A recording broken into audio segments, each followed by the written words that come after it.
Guys, good afternoon. I am so happy to be with you again. This is Marcia Weeks, and you are watching the Marcia Weeks show. I missed you last week because a little mosquito seemed to have bitten me. And it appeared that I might have had dengue because I had all of this lots of fever and lots of pain, joint pains, but no cold. I don't have any runny nose, nothing at all. So it seemed as though it was a dengue that I had. But I am so thrilled to be on with you. I feel good. I feel good. I feel amazing, and I wanted to be on with you all to say thank you. Thank you. What an amazing rally and march, to the point where long it happened this Saturday and clear into the next week, Wednesday, Thursday. It was taking over all the media outlets were carrying the talking about the march and rally. It was on the lips of everyone, on the talk shows, on blogs, on the radio, and that tells us, guys, how powerful that march and rally really was. And I want to thank you all for coming out. I want to thank those who opposed, people like Patrick King. I mean, we are so grateful. Aren't we grateful? Anybody out there, anybody on that was at the march or rally? Oh my goodness. I personally, I am grateful for every opposition that we received. Everybody who had something negative to say. I remember I went on and I said, thank you, Patrick King. And someone said, you're too confident. Um, I'm sorry, someone says, oh, you're not going to get anybody there. Nobody's going to attend. That's what they said. Nobody. Oh, please, you're a little too confident. Well, my confidence is in God, because guess what, guys? I was speaking it out. I was speaking positive, and I was thanking Patrick King, which I boldly thank him today again. I want to play a little something for you of the rally from our TikTok page, which people are, so many persons are just loving this. So let me just shout out to the team that's doing this. So let me just play a little bit of the rally for those of you who did not get a chance to come out.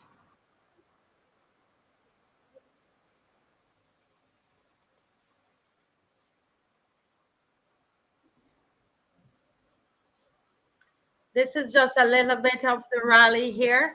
And the song playing in the background is the Bob Marley Redemption song, right? It's a redemption song being played right there. And this is us here. And, we made banners for and placards, but then people made their own and brought out, and they were all very tasteful and all within what we were about. And this is us from all walks of life: the Rastafari, Christian, Muslim, white, black. I mean, parents, grandparents, everybody. This fellow selling his juices, walking with us. This is Barbados. Those of you are watching, those who are watching from different, from another island. This is Barbados, Bridgetown, Barbados. The 10th of June, we were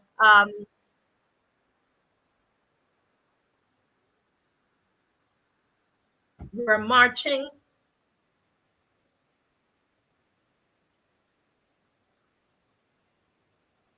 Barbados says, "No way, we're not having it."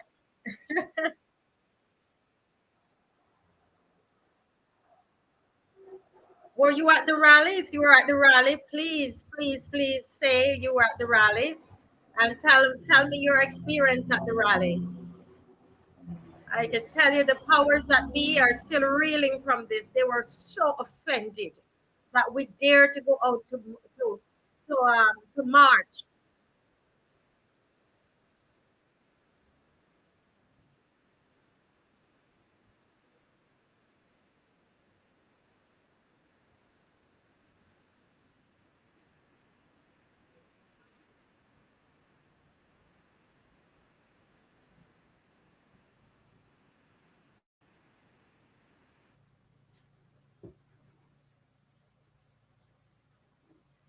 So just so we go back and watch a little bit more of it.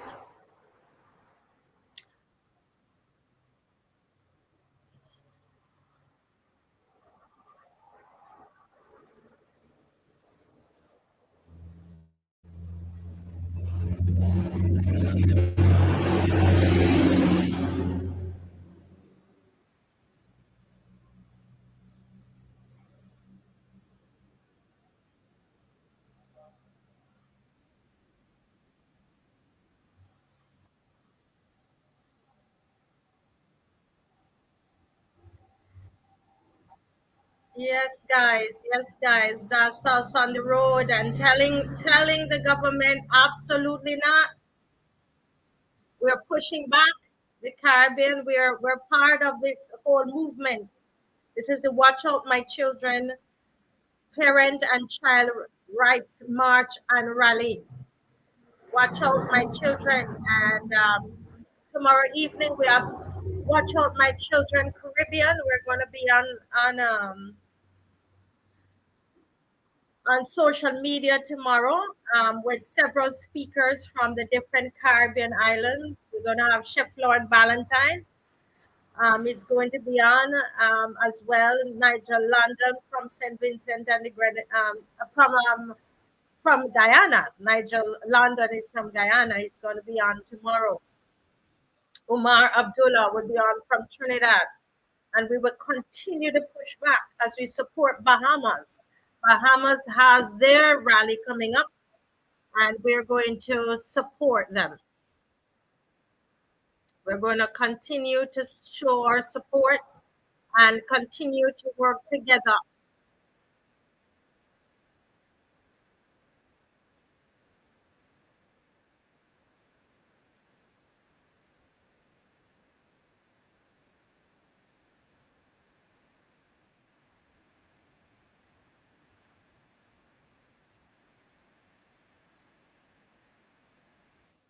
So, guys, that was us there in Barbados on the streets. Brian, hi Brian, how are you? That was us there in Barbados. Guys, can you share the live for me? We're gonna be just looking back over what happened at the march and rally a little bit because I didn't get to come on last week. I wasn't feeling well, but I am totally healed and strong and moving on this week. So gonna ask you all to share up the live, share up the live, share up the live, share up the live. Yeah, share up the live, guys. Share up the live. And anybody was at the that's watching was at the rally. What are your thoughts? What did you think of all of the feedback after the rally and march in Barbados? Let me tell you, it was on every radio station. It was in every newspaper. It was on the lips of everyone. And right now they're still I know that they're meeting and discussing discussing it. It's still a big point of discussion. It's all over, all over, all over. I have a couple more videos. This is another video here that I'm going to show you, when the people were shouting not about here. And in Bahamas has theirs is coming up this Saturday. It's going to be at the RM Bailey Park in the Bahamas, 6 p.m. to 11 p.m. It's going to be yeah, Brian was there with his family. He says Brian said it was effective in getting the message across, and was wonderful to see so many parents and children standing up for righteousness and for the future generations. Correct, Brian, did you notice the number of men that were there? There were quite a number of men that were there. Yeah. Let's just watch a little bit.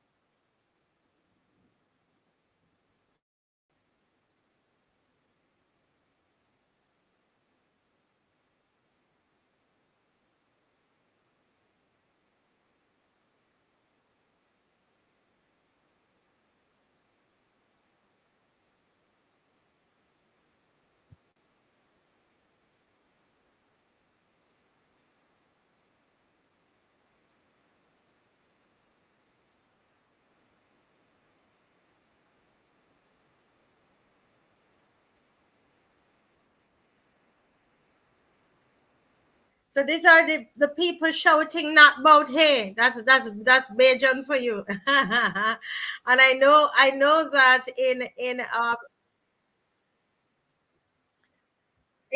Bahamas they're saying the same thing.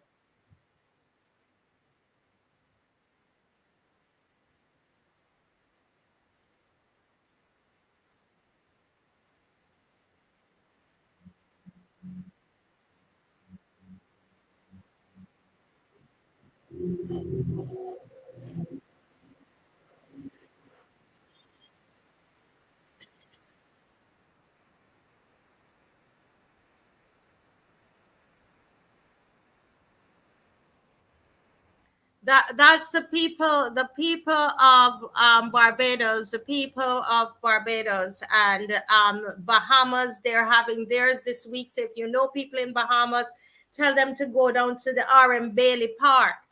RM Bailey Park in Bahamas, because we're doing this together, you know. Ah, hey, Adebo Woli. I know who it is. It's just that they're hard to call your name. The rally was incredible. Those who presented were very informative. Looking forward to the stream with all those who understand what we're facing as it relates to our children. We have to be watchers of our children, correct?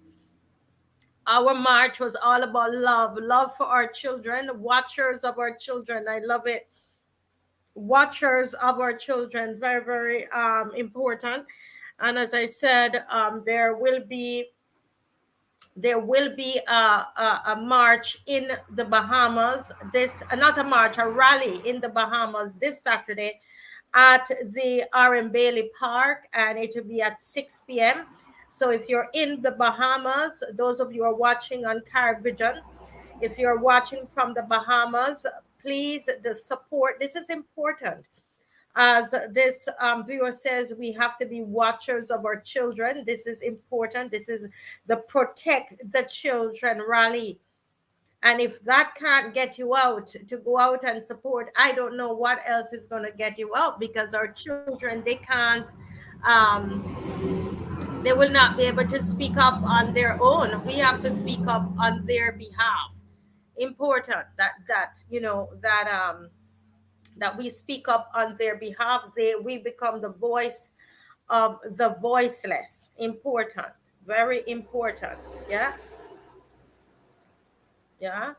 So important, important, important. There's another video here that I want to another TikTok video I want to share with you.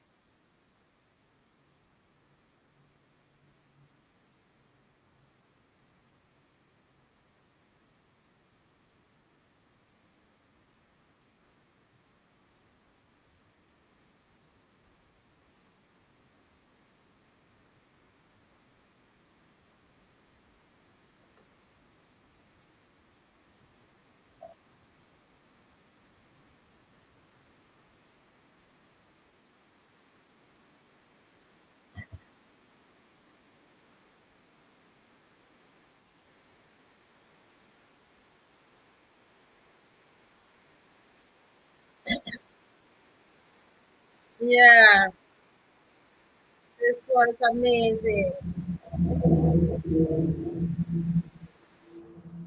Listen, I love this. I love this. I want to go back to this here where it says,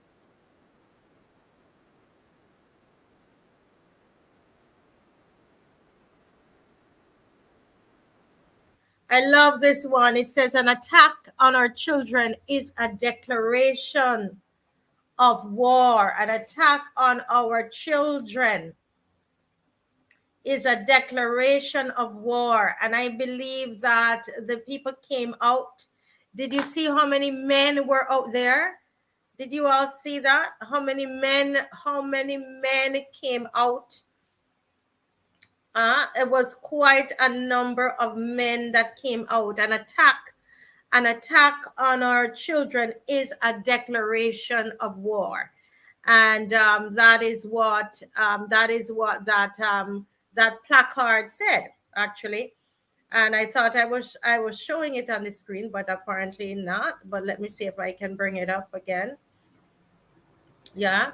So right, it says that there, an attack on our children is a declaration of war. And all of these, the men came out.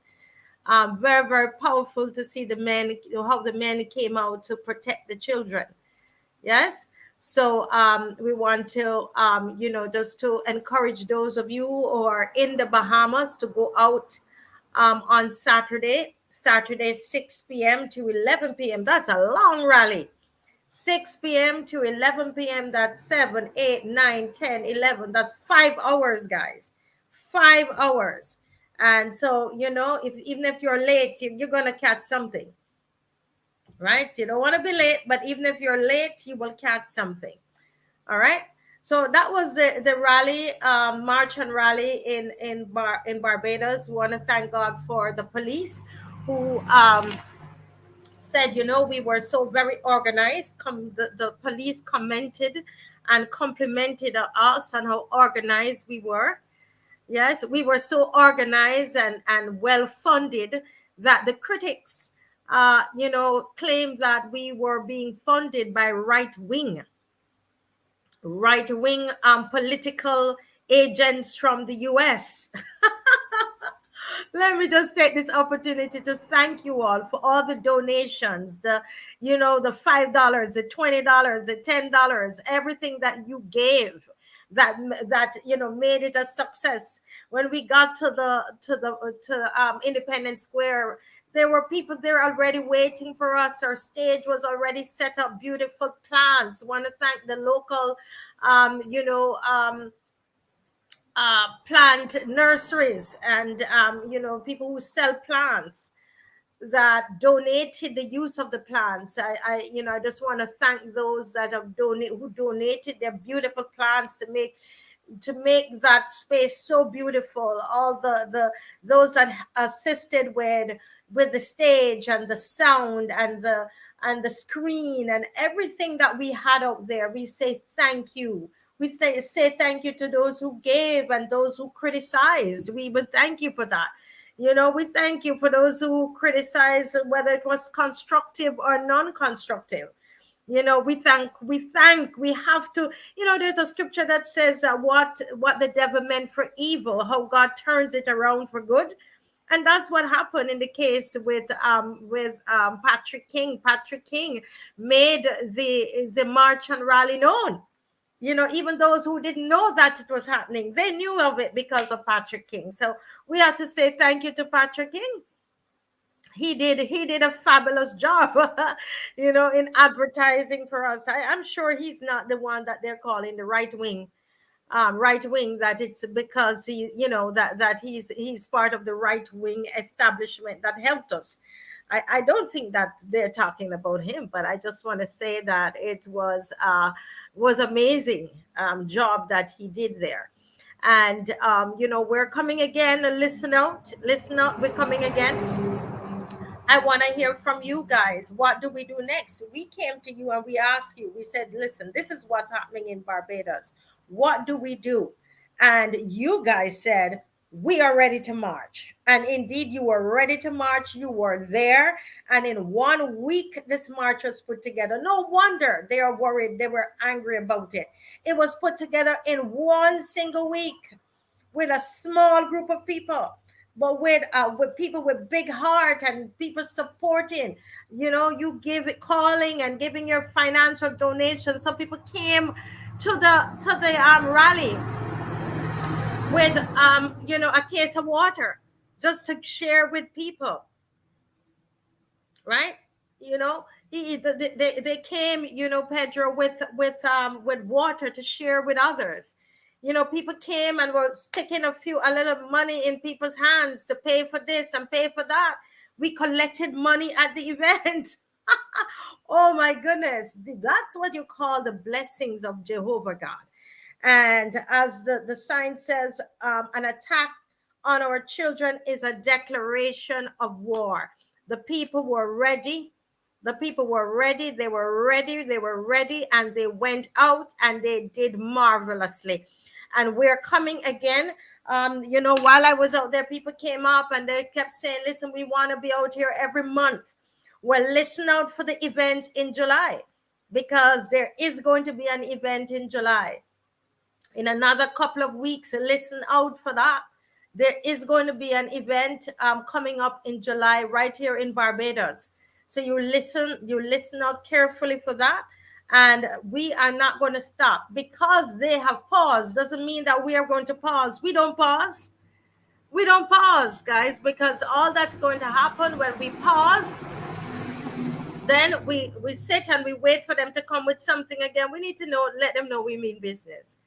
We need to let them know that we mean business. That's what we mean. Yeah. Now, I know that a lot of you would have been seeing um, what's happening, in what happened at the Frederick Smith School, which is quite unfortunate, where it's alleged that a 12-year-old young lady was sexually assaulted at the school during school hours, where all the adults were there.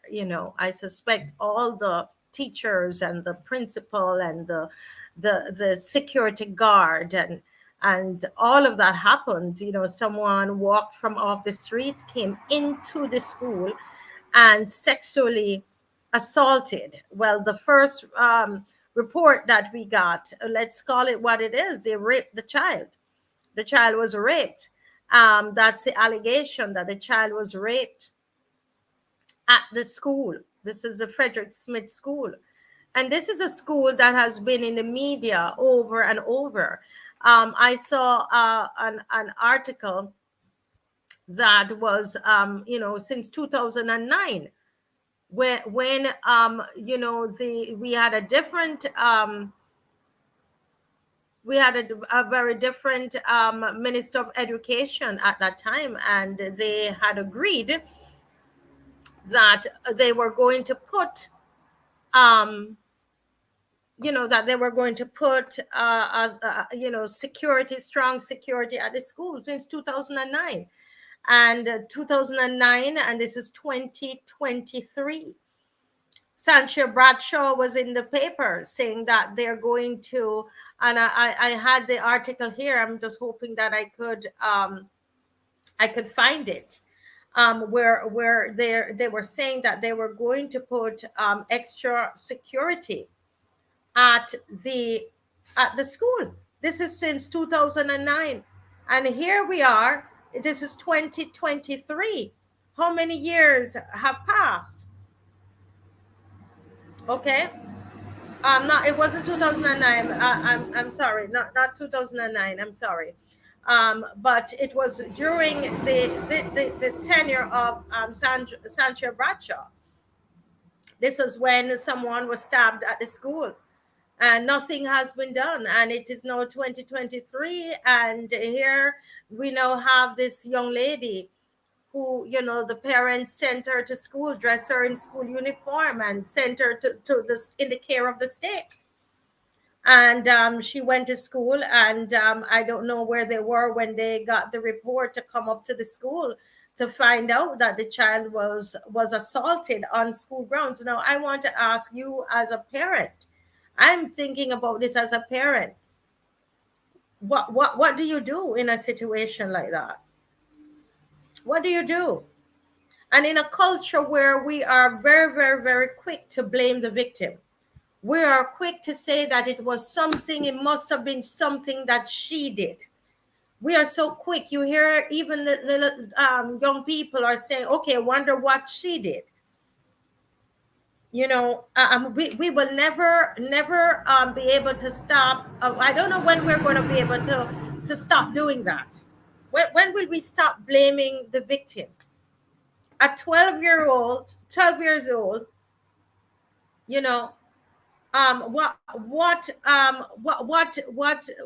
what could she, what consent, what you're telling me, that she consented to this, and therefore, whoever did this to her is not liable for, any the full weight of the law?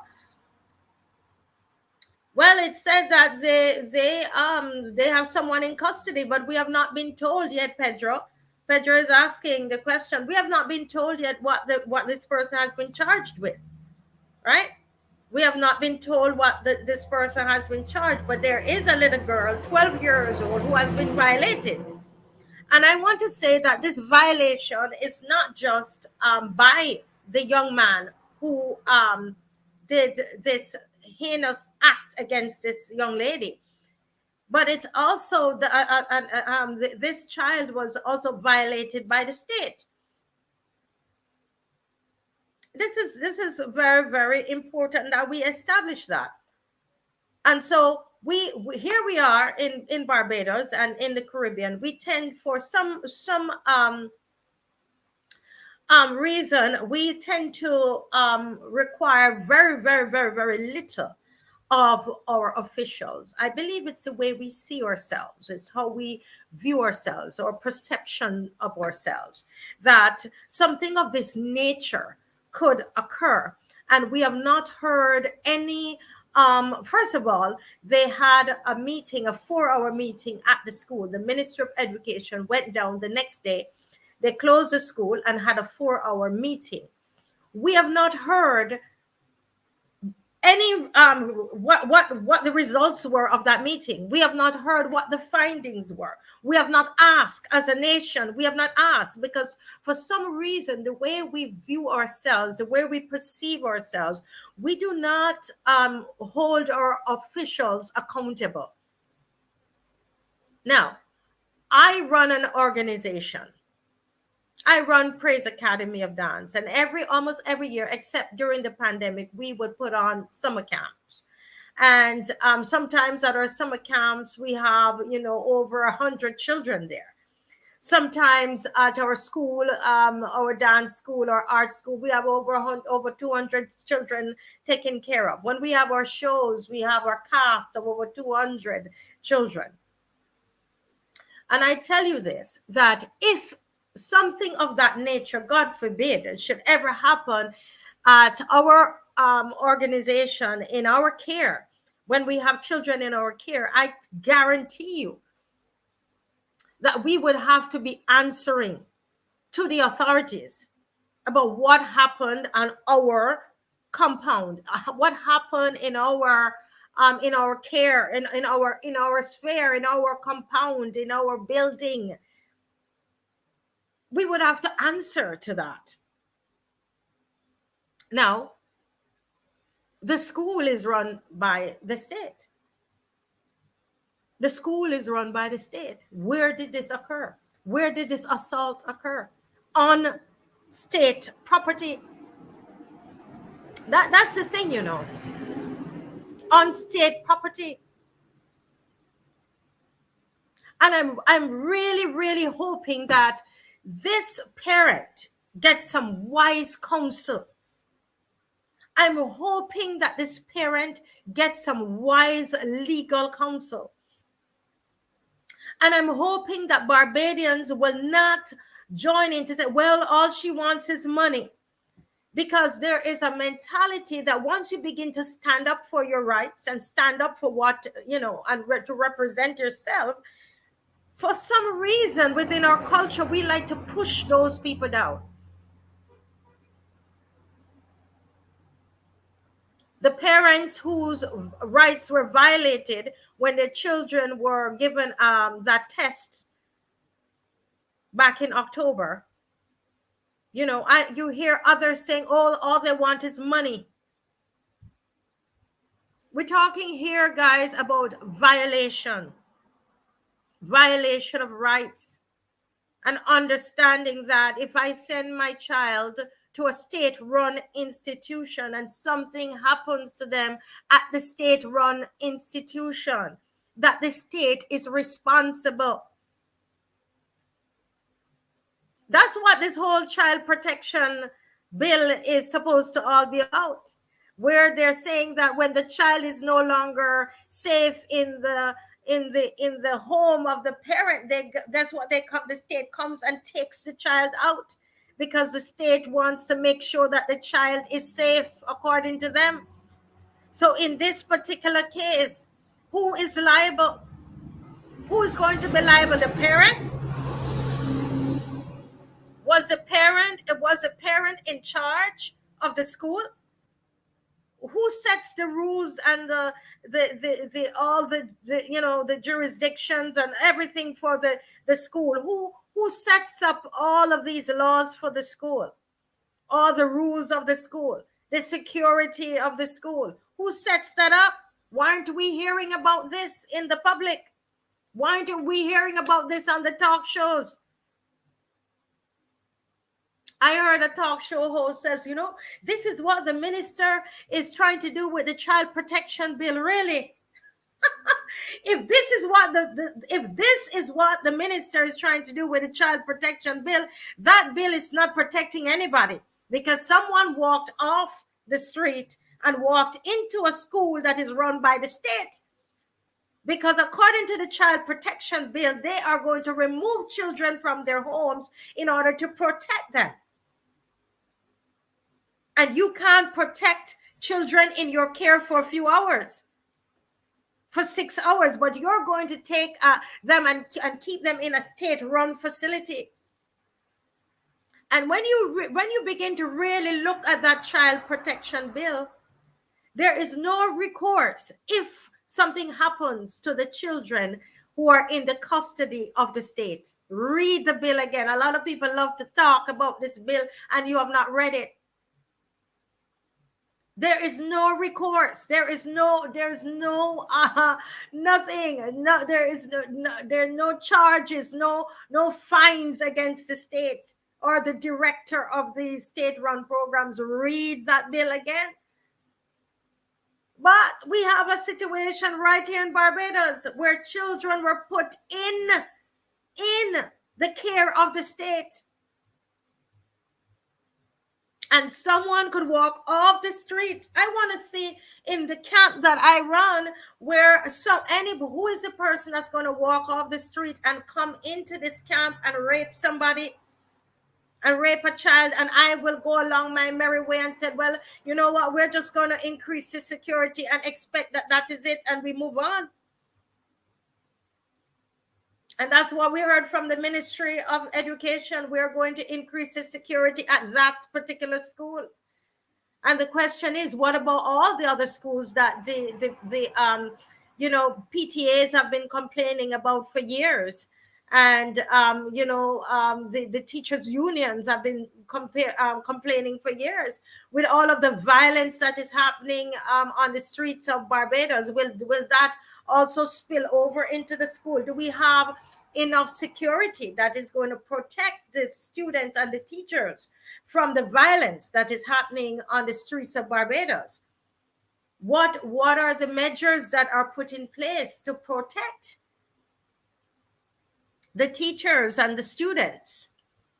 And these are the questions that the state needs to answer, especially since you're putting forward your child protection bill that you are claiming you are going to be protecting the children of the state. Which children? Which children? You remember you had the children right there at GIS, and it's the same thing that occurred. Girls up there were being raped by staff members, were being kicked, were being beaten to pulp by staff members. They were not safe by the state. Here again, you have children, thousands of children who are sent from their home to schools. If parents, they don't have a choice in sending their children to school. If they don't send their children to school, Sonia, they could be charged unless you get a permit. You are permitted by the Ministry of Education to keep your child home and to homeschool. You better send your child to school. But the question is, who is going to protect the children? Who is going to protect the children? This child protection bill is not geared to protect the children.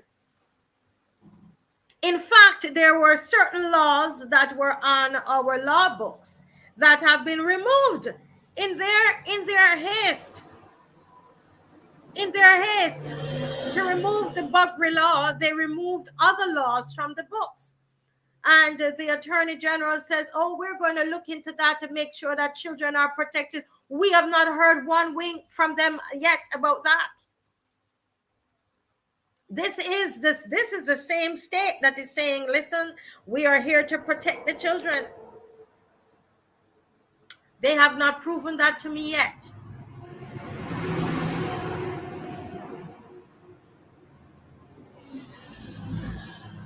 Yeah. I am telling you, if this occurred at any private institution, the owners of that private institution would, or I believe, would feel the full brunt of the law. Who is supposed to feel the full brunt of the law in this situation?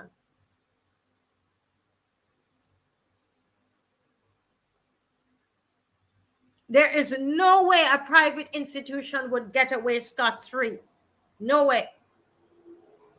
With what has occurred. Hmm? Yeah.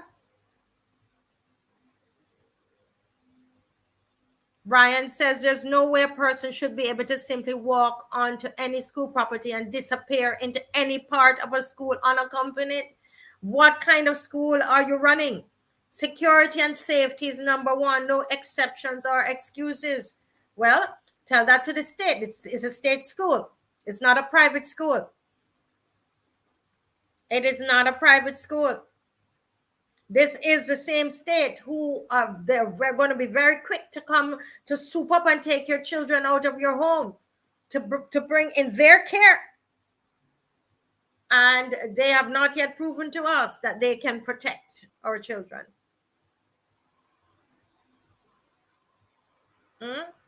Right?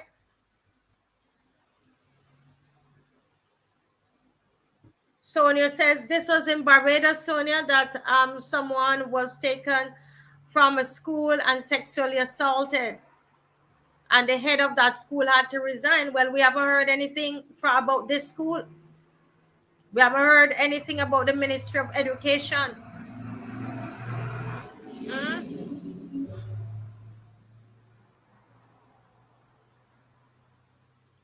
Yeah, correct. It says the child was almost taken away by a stranger in the city. When we understand how precious our little ones are, we can never stop being watchers and protectors of the children. No way. Correct. Correct. We will never stop. This is why I tell them that as long as I live here, they're going to hear my mouth. I will never stop. Yeah. I would never stop. We can never stop. This is about our children. And there is something here that I want to share with you. And I saw it going around, and I checked on it, but let me just read this.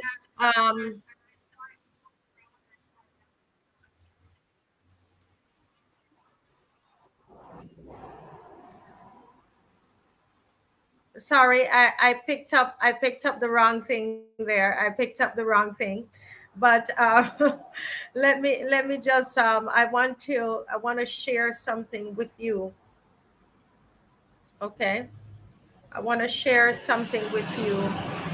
Just hang on, bear with me today. Yeah.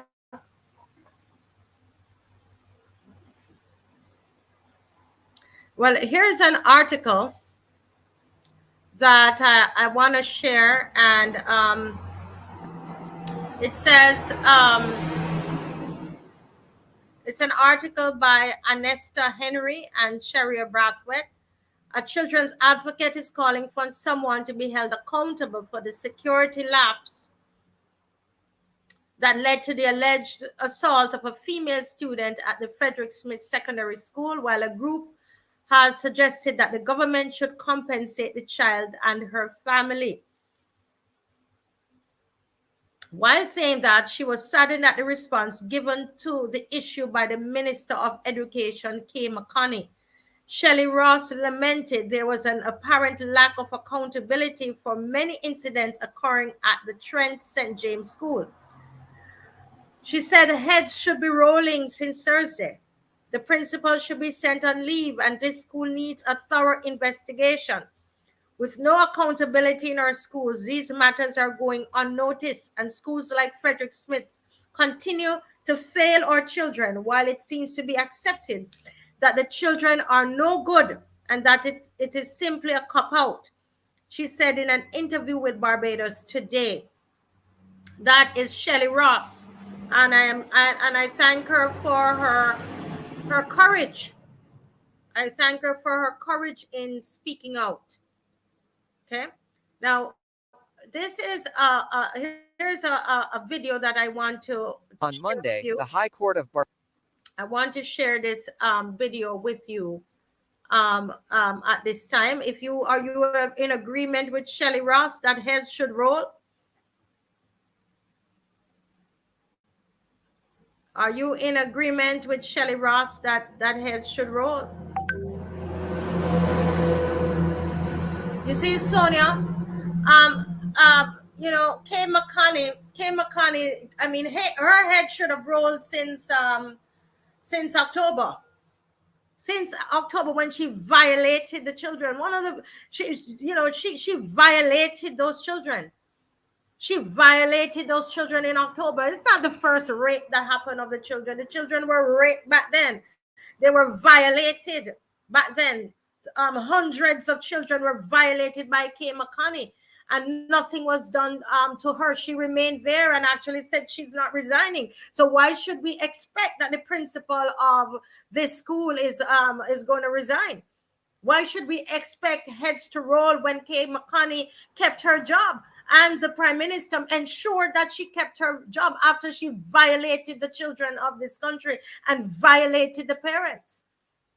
You see, now that this has occurred, a lot of us, we are pointing finger at the principal. But if that principal is to go, Kay McConney needs to go as well. Kay McConney needs to go because our children were violated. Back in October, and nothing happened to her. Nothing happened to her position. Nothing. Correct, Sonia. Correct. She keeps showing us why she should go. I agree. You know, she keeps showing us why she should go. Let's take a little look here at this this video. That I want to share this here with you.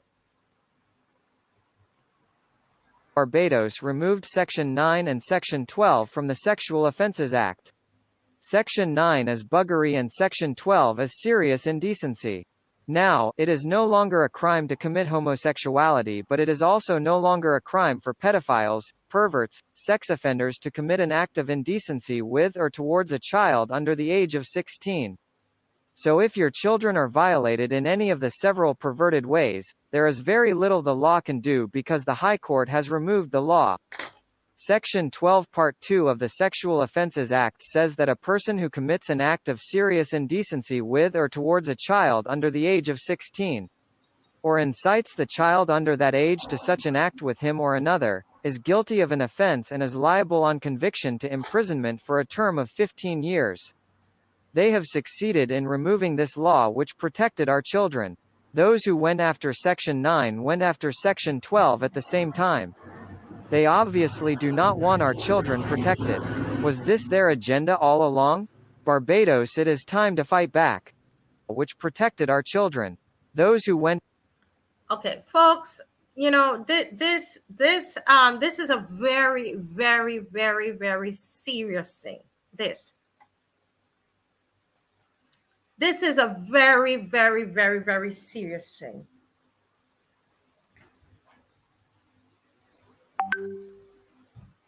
And I'm going to take the next 14 minutes to talk about this here. Section 12 of the Sexual Offences Act. And this is what people like Dujon, Felicia Dujon, a mother, a parent, you know, these are issues that she has raised on brass tacks. She has written in the newspaper about. The Attorney General said that they are going to look into this, because in taking out the Section 9, where buggery is no longer criminal, they went ahead and they took out Section 12 of the Sexual Offences Act, that a person who commits an act of serious indecency with or towards a child under the age of 16, or incites the child under that age to such an act with him or another, is guilty of an offense and is liable on conviction to imprisonment for a term of 15 years. The question is, why, with all of this information that is coming out of the US about pedophilia, and there is such an awareness about this terrible act against our children, why? Somebody, can you tell me why they would remove this as well? Can someone actually tell me why? What could be the reason behind this? Do you think this is something that's deliberately done? And if this was removed, this is December this occurred, December 2022. It is now going into July, the end of June, 6 months. So our children are left wide open. Huh? For these minor, correct, these minor attracted persons, to give them a leeway with our children. I'm wondering if we are, sometimes, guys, I think that we're so caught up in our, I guess, I don't know, we're trying to just survive, that we are caught up in our day-to-day living, and we have just forgotten about, things that really matter, like children, the protecting of our children.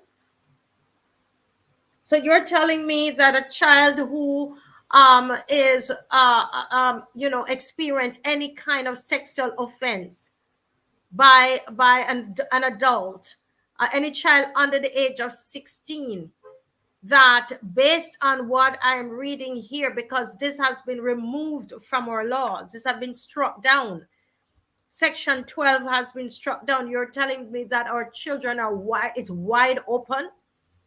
Their children are wide open, and when people like Dujon, Professor Dujon, opens her mouth and says something, we're being told that she's right wing, that she's speaking on behalf of right wing political groups. This is quite serious. That young man went, allegedly raped the little young lady at 12 years old. Up until now, we can't hear we have not been told what he was charged for. We don't know yet what he was charged for. And to I heard someone, one of the announcers on Brass Tack, saying, oh, this is what the child protection bill is supposed to protect people, children, against this kind of rape and so on. I want you to show me where in that child protection bill you see any protection of children against rape. It is not covered in the child protection bill. It is supposed to be covered under the Sexual Offences Act, but it's not there. It's no longer there.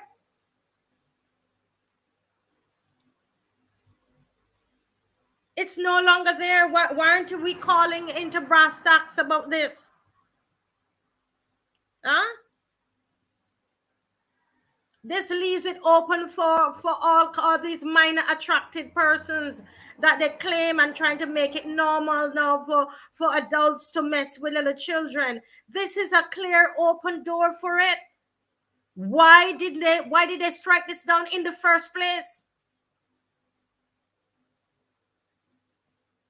Why did they strike this down in the first place? That's the question. Why did they go after this section?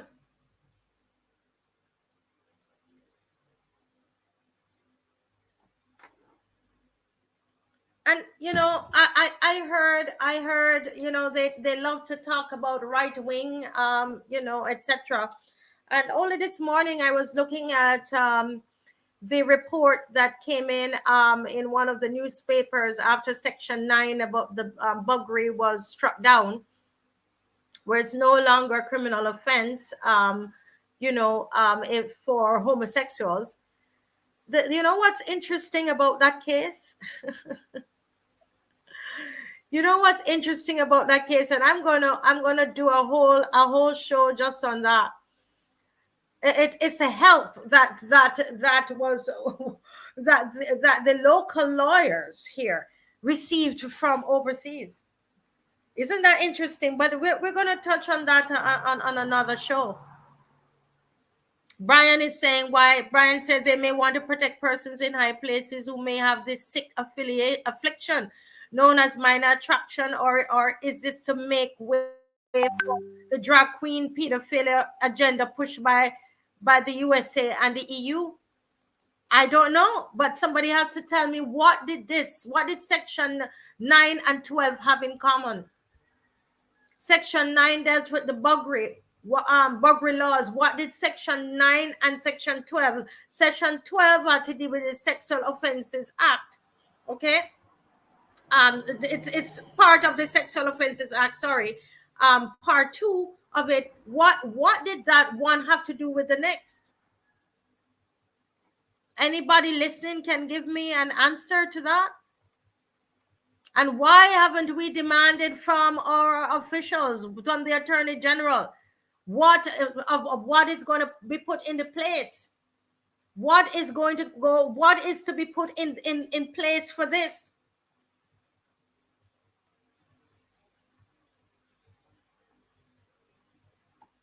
Huh? This is what has happened in Barbados here, and they expect that parents are going to sit down and be quiet. They expect you to be quiet. Yeah, she can't define what's a woman. Well, I'm sorry for her. She doesn't know who she is. Hmm? What does one have to do with the next?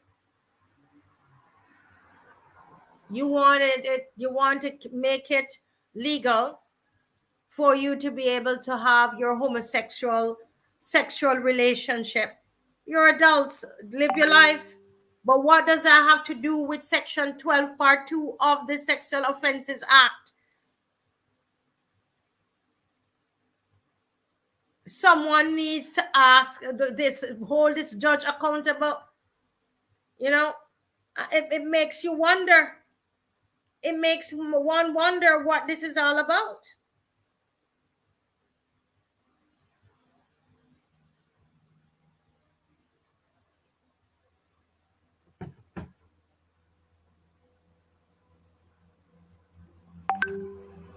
Huh?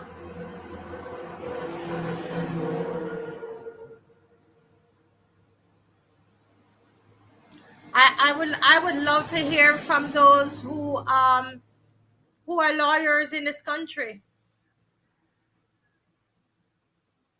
Those who are lawyers in this country, let's talk about this.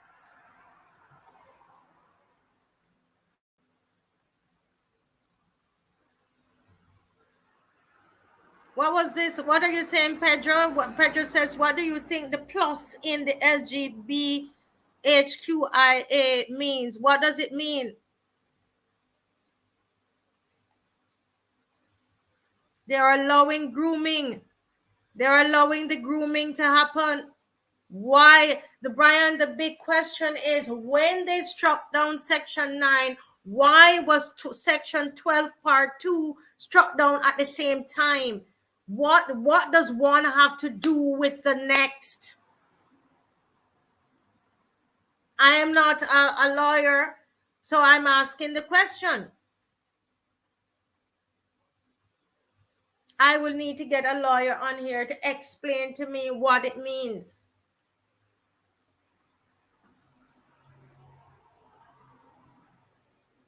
What's the connection between the two?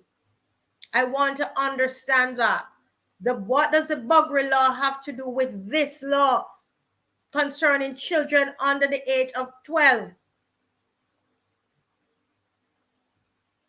being incited sexually by an adult? What does that have to, what does one have to do with the next? That's where what is baffling me today.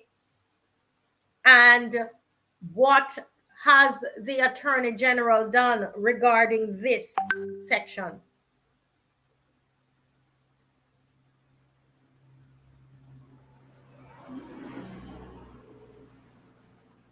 What has happened to this section?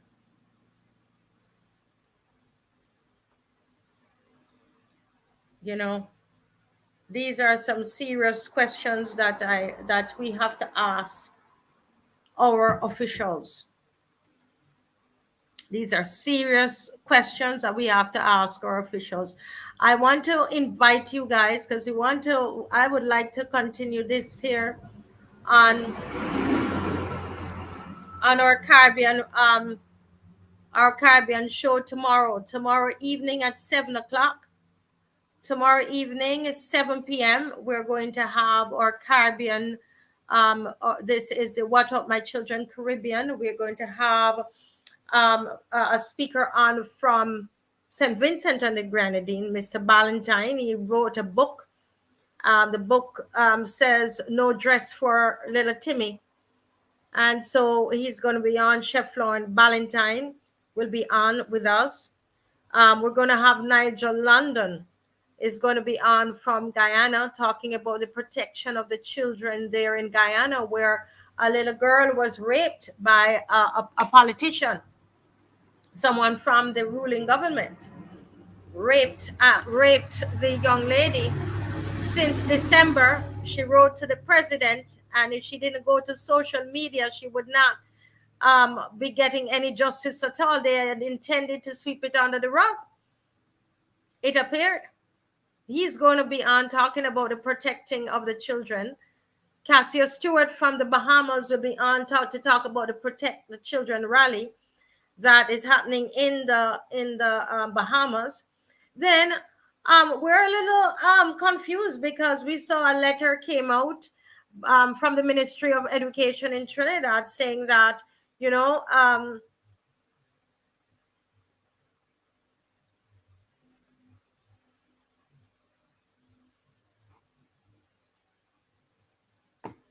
yes, okay, let me answer Ryan. So, Ryan, yes, I think we're saying the same thing, Ryan. The problem is, Ryan, in striking down Section 9, Ryan Williams, they struck down Section 12, and I want to understand the connection between the two, why it had to be done. Why couldn't we just take out Section 9? Why did Section 12, Part 2 have to also be struck down? That's the question I'm asking. Okay? And you said it is illegal and punishable by law. Can you show me the law that says that it is? Because seeing that this section of the Sexual Offensive Act has been struck down, can you show me where it is in the law? So I think we both understand that Section 9 and 12, they're two different sections. One is about buggery. This one is about sexual offenses against a minor. Okay? So, Ryan, I don't know if you're understanding the question I'm asking, because I don't think that you're answering it. If you weren't attempting to answer it. Tomorrow evening, we are going to continue this discussion on the show that we're going to have tomorrow evening at 7 o'clock, 7 p.m. We'll be having a show, and it is the Watch Out My Children Caribbean. We'll be supporting Bahamas in their rally that is happening this Saturday, the Protect the Children rally. We have Nigel London from Guyana, Chef Lauren Ballantyne from St. Vincent and the Grenadines, Cassio Stewart from the Bahamas, and we also have Umar Abdullah from Trinidad. Okay. And I was saying that in Trinidad, they had said that the ministry will not be changing the education um, curriculum, the sex education curriculum. However, there are parents that are making allegations that their children are being given um, questionnaires to do. You know, so we are going to discuss that tomorrow on the program because we want to know what do we believe. We're hoping we can get some of those parents on as well to tell us what happened with their child in Trinidad. All right. So tomorrow we're bringing the Caribbean together. It's a Caribbean rally, a virtual rally. The last one was very powerful. So we have a virtual rally that is happening tomorrow as well. Okay. God bless you all. And it's been my pleasure. I see you tomorrow night. I see you tomorrow night at 7 p.m. 7 p.m. tomorrow. And when we come on, we ask you to share the broadcast. Okay. God bless you and bye bye.